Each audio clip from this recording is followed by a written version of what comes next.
Hello SSS pensioners! It's me, Angel again. Welcome back sa aking YouTube channel. Sasagutin natin tong comment ng viewer ko, pero itago ko lang ang kanyang pangalan. Sabi niya, Ma'am, 13th month ng SSS pension. How much? Kung ang pension is 6,292. Salamat. Kaya sa video na ito, yan po ang ating pag-uusapan. Magkano nga ba ang 13th month pay ng ating mga SSS pensioners? Pero bago natin sasagutin to guys, para po sa kaalaman ng lahat ng ating mga SSS pensioners, lalo na yung mga baguhan pa lang dyan. Itong 13th month pension ng SSS ay nag-umpisa pa ito noong December 1988. So ibinibigay po ito ng SSS sa kanilang mga SSS and EC pensioners. Naging tradisyon na nila to guys for the last 36 years. Ay this year, 2025, 37 years na to. Alright, so meron po tayong apat na klase ng pensioners sa SSS, Retirement pensioner, survivor pensioners, total disability pensioners, and partial disability pensioners. So unahin natin si retirement pensioner. Sa ating mga retirement pensioner dyan, ang inyong 13th month pension with SSS ay katumbas po ng inyong monthly pension. Let's say for example, ang iyong monthly pension ay 5,000 pesos. So yun din po ang matatanggap mo bilang iyong 13th month pension with SSS. Maliban na lang po kung meron pong matanggal sa'yo na dependent mo. So mababawasan talaga yan. Alright? So pangalawa naman ay survivor pensioner. Sa ating mga survivor pensioner dyan, ang inyong 13th month pension with SSS ay katumbas din po kung magkano ang inyong monthly pension with SSS. So same lang kayo sa retirement, Maliban na lang din kung meron kang dependents tapos tatanggalin niya ni SSS. So hindi na talaga yun masasama sa inyong 13th month pension. Ngayon pangatlo, para naman po sa ating mga total disability pensioner. Ang inyong 13th month pension ay ang iyong monthly pension minus 500. Ano yung 500, ma'am? Yun po yung medical supplemental allowance nyo po. Hindi po kasama yun sa inyong 13th month pension.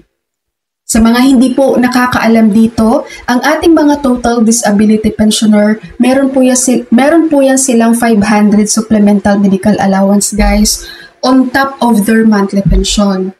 For example, halimbawa po, ang kanyang computation sa kanyang monthly pension as total disability pensioner ay 5,000 pesos. So may additional po yun na 500. Dadagdagan ng 500 yun ni SSS as medical supplemental allowance. Kaya yung natatanggap na monthly pension ng total disability pensioner ay 5,500.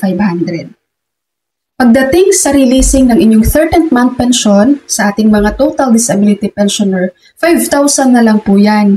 Dahil hindi po sinasama ang 500 na supplemental medical allowance sa inyong 13th month pay pension. Okay? Naintindihan po sa mga total disability pensioner. Kaya kapag bigayan po ng 13th month pension nyo, wag po kayong magtaka kung kulang po yan ng 500 ha. Kasi tinanggal po ni SSS ang medical supplemental allowance niya na 500 guys. Okay? So pang-apat naman sa ating mga partial disability pensioner, ito si partial po, magkakaroon lang kayo ng 13th month pension with SSS kapag ang duration po ng iyong pagiging partial disability pensioner ay umabot po yan ng at least 1 year.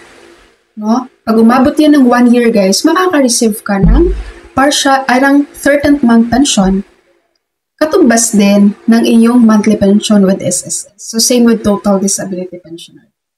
Okay, SSS pensioners, ngayon, alam kong isusunod nyo namang itanong sa akin, ma'am, kailan naman ang bigayan niyang 13th month pension na yan? Kaya isisingit ko na rin siya dito sa video, guys, ha? Ang bigayan po ng inyong 13th month pension ay tuwing December.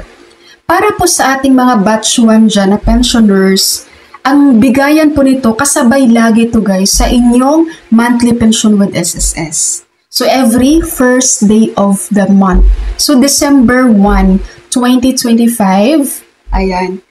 Diba yun yung releasing ng monthly pension yung batch 1 every first day of the month. So ganun din po ang releasing ng inyong 13th month pension. Magkasabay po yan. Kaya ang dami po dito mga pensioners na sabi, ma'am, double pay ba ulit yung sa December? Huwag yung tatawaging double pay guys ha. Basta December, marireceive nyo pa rin ang monthly pension nyo for the month of December plus ang inyong 13th month pension. Okay po?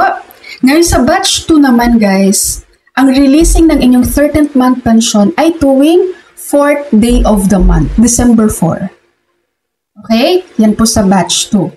Tapos para naman sa ating mga pensioners na nag-18 months advance pension with SSS, ang releasing po ng inyong 13th month pension, kasabay po kayo sa batch 2 guys, December 4. Alright, malinaw po ba ang ating explanation doon sa amount ng inyong 13th month pension, pati na rin po sa date na release ng inyong 13th month tuwing December? Alright, SSS pensioners and SSS members, if you have any questions guys, just comment below, sasagutin po natin yan. That's all for my video for today. Thank you so much for watching everyone. God bless you all.